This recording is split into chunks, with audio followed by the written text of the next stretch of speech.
मुबारक अमड़ आमिना खे ॼणियो जंहिं मोहम्मद मिठे मुस्तफ़ा खे।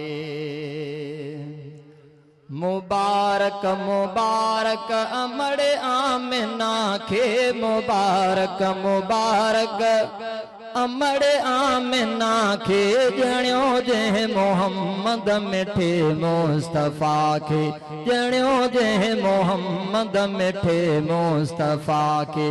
वॾी उन अमड़ जी अदा आहे अज़मत,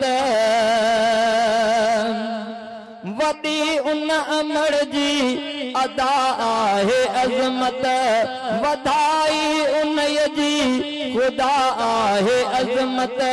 निपायई वॾे चाह सां मुजतबा खे, ॼणियो जंहिं मोहम्मद मिठे मुस्तफ़ा खे।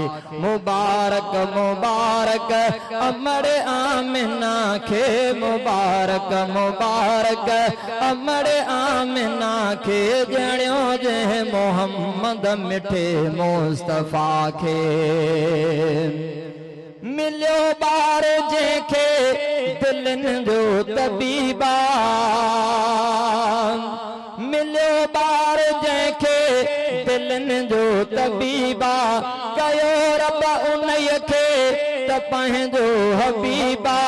वणी वई अमड़ आमिना आ खुदा खे, वणी वई अमड़ आमिना आ खुदा खे, ॼणियो जंहिं मोहम्मद मिठे मुस्तफ़ा खे, ॼणियो जंहिं मोहम्मद मिठे मुस्तफ़ा खे।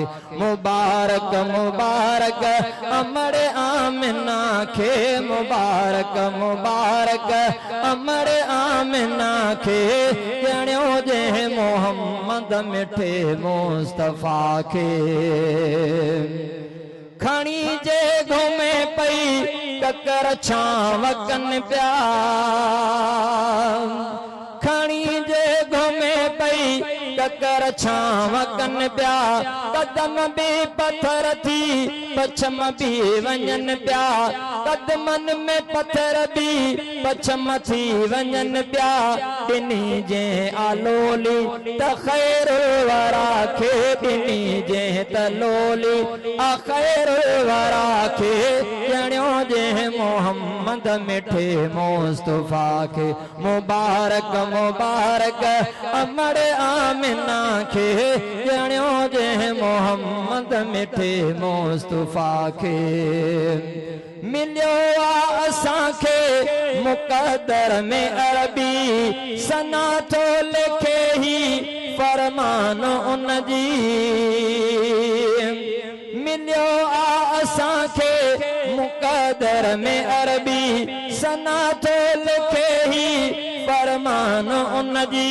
ठरे थी पई दिल पढ़ंदे सना खे, ठरे थी पई दिल पढ़ंदे सना खे, ॼणियो जंहिं मोहम्मद मिठे मुस्तफ़ा खे। मुबारक मुबारक अमड़ आमिना खे, ॼणियो जंहिं मोहम्मद मिठे मुस्तफ़ा खे।